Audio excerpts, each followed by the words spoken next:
24 जनवरी को हिंडनबर्ग ने गौतम अडानी के खिलाफ एक रिपोर्ट छापी।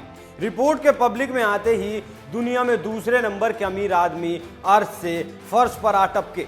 दूसरे नंबर से 22वें नंबर पर पहुंच गए। एक ही झटके में आधे से ज्यादा संपत्ति गंवा दी।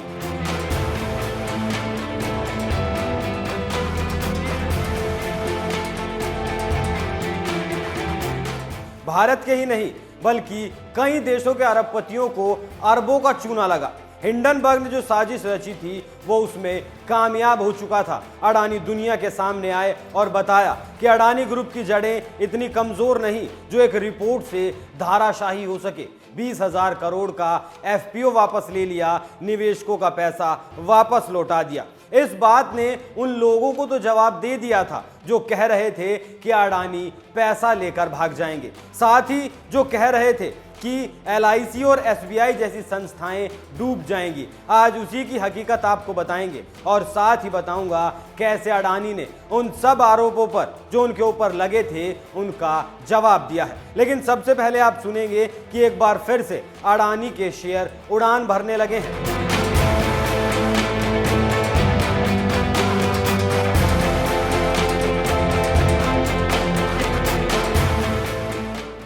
नमस्कार, एनएमएफ न्यूज देख रहे हैं आप। मैं हूं आपके साथ अभिषेक पुंडित। अमेरिकी रिसर्च फर्म हिंडनबर्ग की रिपोर्ट की नेगेटिव रिपोर्ट के बाद अडानी के शेयरों में गिरावट देखने को मिली। कंपनी के शेयरों में गिरावट के बाद अब निवेशकों का भरोसा अडानी के शेयरों में वापस लौट रहा है। हिंडनबर्ग हमले के बाद आज पहली बार अडानी के शेयर 20% की तेजी के साथ चढ़े। अडानी की दो कंपनियों के शेयर ने अपर सर्किट को छू लिया। 7 फरवरी को अडानी के शेयरों में जबरदस्त तेजी देखने को मिली। Adani enterprises, Adani Wilmar, Adani green, Adani ports, ACC cement, Ambuja cement में ये तेजी देखने को मिली। अडानी के शेयरों में 9 फरवरी को यह जबरदस्त तेजी देखी गई। शुरुआती कारोबार में ही अडानी एंटरप्राइजेज के शेयर 20% तक उछल गए। 6 फरवरी को एएसई ने अडानी ग्रीन एनर्जी और अडानी ट्रांसमिशन की सर्किट लिमिट को संशोधित किया। वहीं अडानी समूह ने निवेशकों को भरोसा जीतने के लिए गिरवी रखे शेयरों को समय से पहले छुड़ाने का ऐलान कर दिया। उन्होंने एडवांस पेमेंट करने की घोषणा की। अडानी ने निवेशकों को भरोसा दिलाया कि 1.11 अरब डॉलर के लोन्स का वो प्री पेमेंट करने का प्लान बना रहे हैं। इन लोन्स की मैच्योरिटी सितंबर 2024 में पूरी होनी थी, लेकिन ग्रुप पहले ही इन्हें चुका देना चाहता है। अडानी का लोन्स को प्री मैच्योरिटी स्टेज में चुकाना कांग्रेस और उसने जो विपक्ष की फौज तैयार की है, जो संसद नहीं चलने दे रही, जिसे राष्ट्रपति के अभिभाषण से पहले गौतम अडानी पर चर्चा करनी है, ये उन लोगों के लिए बेहतर जवाब है जो कांग्रेस नेता अपनी चिल्लर पार्टी के साथ एलआईसी और एसबीआई के सामने धरना दे रहे हैं, दुहाई दे रहे हैं कि अडानी ने इन्हें बर्बाद कर दिया। उन्हें अडानी के इस कदम से थोड़ी परेशानी हो सकती है क्योंकि अब फिर से दूसरी रणनीति पर काम करना पड़ेगा। सरकार से जवाब मांगने वाले कांग्रेस के सलाहकार अपने राज्य में अडानी के निवेश को बंद करने की बात नहीं करते। उन्हें करनी चाहिए, बंद कर देनी चाहिए अडानी के प्रोजेक्ट्स को।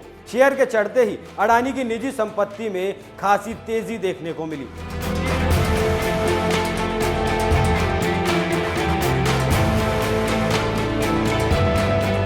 फोर्ब्स रियल टाइम लिस्ट के मुताबिक चंद घंटों के भीतर गौतम अडानी का नेटवर्थ 1.8 अरब डॉलर बढ़ गया। उनका नेटवर्थ फिलहाल 63.7 अरब डॉलर पहुंच चुका है। अडानी अमीरों की लिस्ट में भी एक पायदान ऊपर चढ़े हैं। अब उनकी भी हकीकत सुन लीजिए जो दुहाई दे रहे हैं एसबीआई और एलआईसी डूबने वाले की। तो सुनिए, एसबीआई की अगर बात की जाए तो एसबीआई ने सही प्रक्रिया के तहत अडानी को लोन दिया है और जितना लोन वो दे सकता है उससे भी आधा लोन अब तक दिया गया है। टोटल लोन की अगर बात की जाए तो अडानी ग्रुप को मात्र 0.88% लोन दिया गया जिसे वो समय से चुका रहे हैं। इसमें बवाल करने जैसी कोई बात नहीं। वहीं इस तिमाही में एसबीआई को रिकॉर्ड मुनाफा भी हुआ है। एलआईसी ने जो निवेश अडानी ग्रुप में किया है वो उसके कुल निवेश का 1% से भी कम है और जो निवेश अडानी ग्रुप में है उससे एलआईसी को भी फायदा हुआ है। भला ही कम हुआ, एसबीआई जितना नहीं हो पाया, लेकिन फायदा हुआ है। बैंक ऑफ बड़ौदा का भी जो निवेश अडानी ग्रुप में है उसे भी फायदा पहुंचा है। तो देश की जनता को बरगलाने का काम बंद कर दिया जाना चाहिए। देश की जनता को डराएं नहीं। अब एक और खबर सुनिए। हिंडनबर्ग ने अडानी ग्रुप को धमकी भरे लहजे में कहा है कि अगर अडानी ग्रुप को केस करना है तो अमेरिका में आकर करे। अमेरिका के कोर्ट के नाम पर हिंडनबर्ग अडानी ग्रुप को धमका रहा है। वो भी सुनिए कि धमका क्यों रहा है। 2017 से अस्तित्व में आई इस कंपनी का ट्रैक रिकॉर्ड देख लेना पहले बेहद जरूरी है। हिंडनबर्ग अब तक 20 कंपनियों को टारगेट कर चुका है, जिसमें से सिर्फ 2 कंपनियों ने ही इसके ऊपर मानहानि का मुकदमा करने की हिम्मत जुटाई। इसमें से एक है भारत की इरोज इंटरनेशनल और एक है चीन की कंपनी।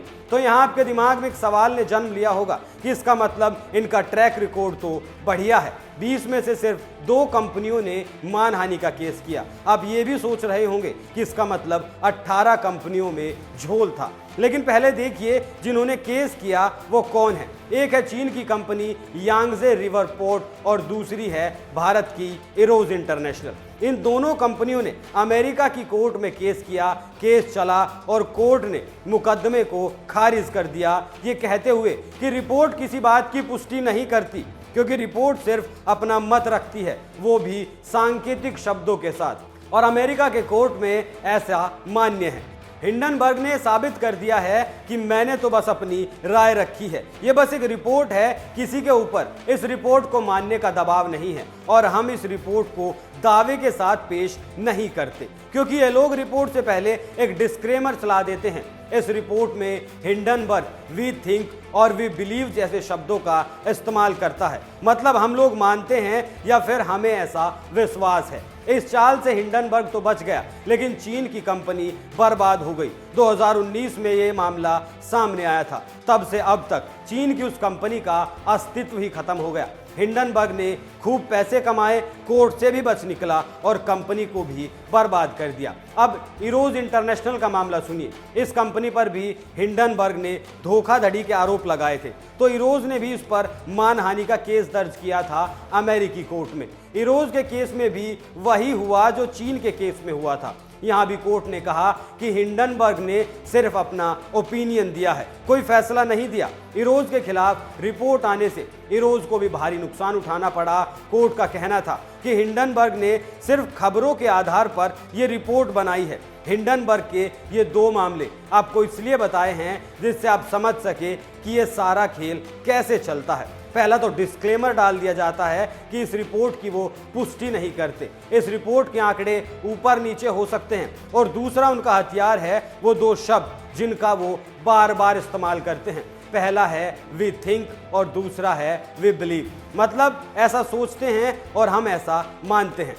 इस पर यकीन करना है करें, जिसे नहीं करना है वो मत करें। अब अडानी की रिपोर्ट को समझिए। इस रिपोर्ट में भी हिंडनबर्ग ने 9 जगह वी बिलीव शब्द का इस्तेमाल किया, जिससे साबित होता है कि खुद हिंडनबर्ग अडानी की रिपोर्ट पर यकीन नहीं करता। यहाँ सोचने वाली बात यह है कि ऐसी किसी रिपोर्ट को मानने में जल्दीबाजी ना की जाए। और दूसरी बात, अगर हिंडनबर्ग को अपनी रिपोर्ट पर इतना ही यकीन है तो इन शब्दों को हटाकर दिखाए अपनी रिपोर्ट से, तब माने कि हाँ हिंडनबर्ग ने अपने फायदे के लिए ये रिपोर्ट नहीं बनाई और अडानी ग्रुप सच में दोषी है। छाती ठोक कर अपने आरोपों को सिद्ध करे। आप इस खबर पर क्या राय रखते हैं हमें कमेंट करके जरूर बताएं। स्पेशल रिपोर्ट में फिलहाल के लिए इतना ही। जल्द फिर हाजिर होंगे एक नए मुद्दे के साथ। तब तक देखते रहिए NMF न्यूज़। नमस्कार।